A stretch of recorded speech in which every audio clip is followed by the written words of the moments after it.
बर' Baptist कन्वेन्शननि 117थि बोसोरसालि जथुमा हाबाफारि उदालगुरि जिल्लानि सिङाव थानाय बरिगाव बेप्टिस्ट गिर्जानि गेवलां दुब्लि फोथाराव बर' बेप्टिस्ट कन्वेन्शननि 117थि बोसोरसालि जथुमाखौ मैयानिफ्राय गाजा गोमजायै खुंगासिनो दं। फुंबिलिनि नैथि साननि हाबाफारि बादियै बर' बेप्टिस्ट कन्वेन्शननि गोथार फिरफिला बिरहोनाय बायदि हाबाफारिजों बर' हारिनि गोबां ख्रिस्ट' सिबियारिफ्रा गाव गावनि सिबिनाय आरो फोथायनायखौ लानानै जिसुनि खाथियाव आरज गाबनो गावखौ बाउसोमनो ज'ज'यै बाहागो लानायखौ नुनो मोन्दों। मख'नो गोनांदि धोरोमनि गेजेरजों इसोर सिबिनायनि गेजेरजों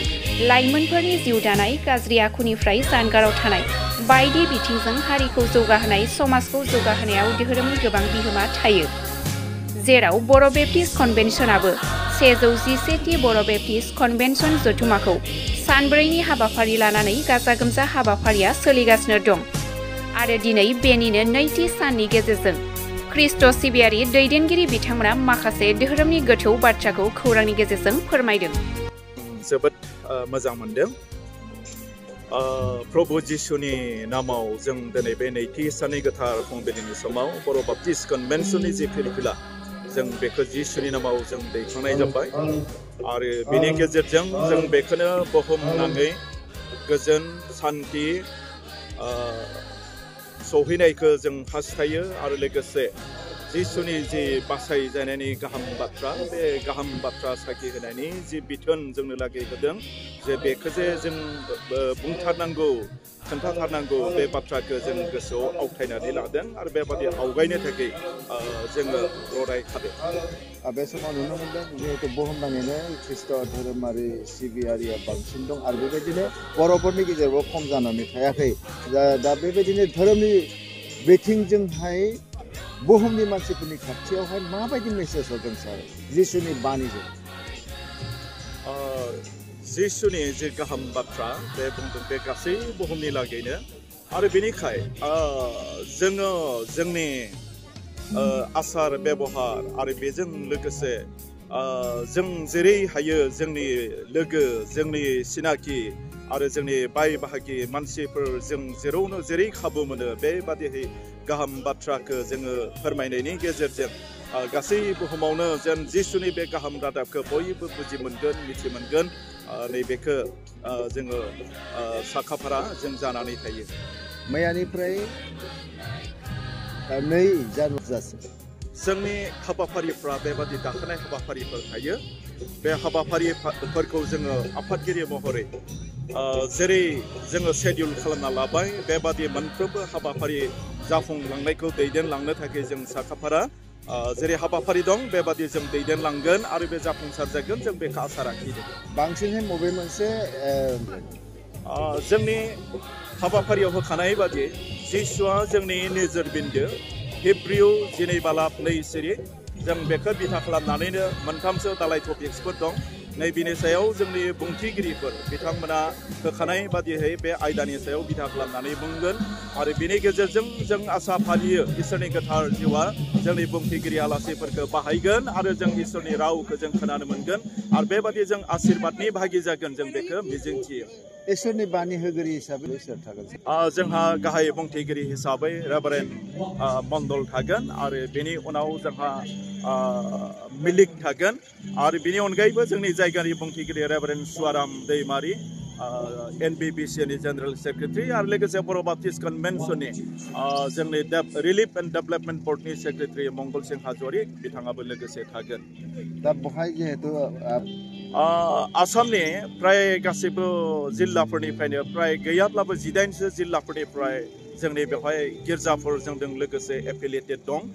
बे थावनिफोरनिफ्राय जोंनि गिर्जाफोरनिफ्राय थान्दै महरै फैगोन। बेनि अनगायैबो जोंहा बर' बेप्टिस्ट कन्वेन्शननि सिङाव 198सो उन्दै गेदेर बेबादि गिर्जाफोर दं। बेनि अनगायैबो भारतनि गुबुन गुबुन रायजोफोरनिफ्रायबो जेरै बेंगालुर आरो दिल्ली आरो लोगोसे बेनि अनगायैबो बिहारनिफ्रायबो जोंनि फोथायग्रा फालोफोर जोंजों लोगोसे बाहागो लाफैगोन। गोजोन যে বাৰ্ষিক অধিৱেশন ইয়াত আপুনি অংশগ্ৰহণ কৰিছে তেনে ক্ষেত্ৰত আজি প্ৰথম ঈশ্বৰৰ নামৰ পৰা গোটেই ইয়াত উপস্থিত থকা বড়ো ভাই বেনবিলাকৰ কাৰণে নমস্কাৰ জনাইছোঁ। মই ইয়াত অহা নিমন্ত্ৰণ পাইছোঁ আমাৰ ডাঙৰীয়া ৰেভাৰেণ্ড সুশীল ডাইমাৰী আৰু বাপ্টিষ্ট কনভেনশ্যন লোকসকল আজি ইয়াত আহি পেলাই মানে ভাল লাগিছে এই পৰিৱেশটো ইমান দেখি পেলাই যে আমাৰ খ্ৰীষ্টিয়ান ধৰ্ম যোনটো মানে শান্তিৰ কাৰণে আমি যে প্ৰচাৰ কৰা এইবিলাক দেখি পেলাই ইয়াত ইমান যে লোক একঠা হৈছে মই শান্তি পাইছোঁ ভাল পাইছোঁ আৰু ঈশ্বৰৰ ঈশ্বৰৰ শান্তিৰ বাক্যটো প্ৰচাৰ কৰিবলৈ বা দেখিবলৈ পাইছোঁ গতিকে মনৰ ভিতৰৰ পৰা মানে এই যে যোগদান দিয়াটো মানে এজ এ প্ৰিভিলেজ ভাল পাইছোঁ যুৱ সমাজ হিচাপে তেনেক্ষেত্ৰত যুৱ সমাজলৈ কি পৰামৰ্শ থাকিব আৰু আপোনাৰ মতামত কি এই কনভেনশ্যন যোগেদি এই প্ৰগ্ৰাম যোগেদি বড়ো ভাই সকলোৱে একেটা থাকিবলৈ আৰু প্ৰভু যীশুৰ মানে শিক্ষাটো যে শান্তি দিবৰ কাৰণে এই পৰিস্থিতিটো ইয়াৰ পৰা শিকিব আৰু ভাল পাব আৰু এনেকৈ মানে এক্সটেনশ্যনটো হৈ থাকিব বুলি মই আশা কৰিছোঁ আৰু গোটেই অসমত বিভিন্ন মানে ধৰ্ম আছে এই ধৰ্মত মানে একেটা আমি থাকিবলৈ শান্তিৰ দৰে আমি থাকিবলৈ মানে we will be able to মানে stay together cooperate together ইৰেছপেক্টিভ of মানে অল ট্ৰাইবছ লেংগুৱেজ আৰু ৰিলিজন এই মানে মেছেজ মই দিব বিচাৰিছোঁ বাইবেলৰ যি মোৰ মেছেজ হ'ল যে প্ৰভু যীশুত ইয়াত পৃথিৱীত আহাটো এটা শান্তি দিবৰ কাৰণে আহিছে গতিকে আমি গোটেই ভাৰতবৰ্ষ যিমান যে আমাৰ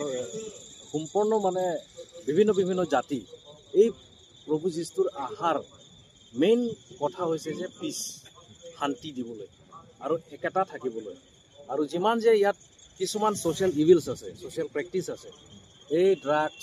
বা কিবা গুণ্ডাগাৰ্দি কিবা কিবি এইবিলাক মানে ছ'চাইটিত মানে এটা বেয়া যোনটো মানে প্ৰভাৱটো ল'ব বিচৰা থকাবিলাক এইবিলাক আমি এই শান্তিৰ কথা ক'বলৈ এটা মানে শিক্ষাটো আমি এজ এ চাৰ্চ মানে দিব পাৰিম আৰু এইটো মানে ল'ব লাগে প্ৰভু যীশুৰ মানে message of peace message of love এইটোৱে মানে স্প্ৰেড কৰিবলৈ মই ক'বলৈ বিচাৰিছোঁ थैंक यू सर आंनि सिनायथिखौ होग्रोनो सानबाय आं रेभारेन्ड सुशील दैमारी एक्जिकिउटिभ सेक्रेटारि बर' बाप्टिस्ट कन्भेन्सन दानो जोंहा जोंनि बे बर' बाप्टिस्ट कन्भेन्सननि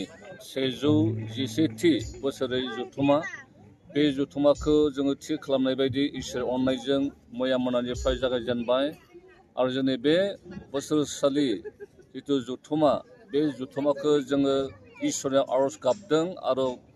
गमामायैनो जों बे जथुमाखौ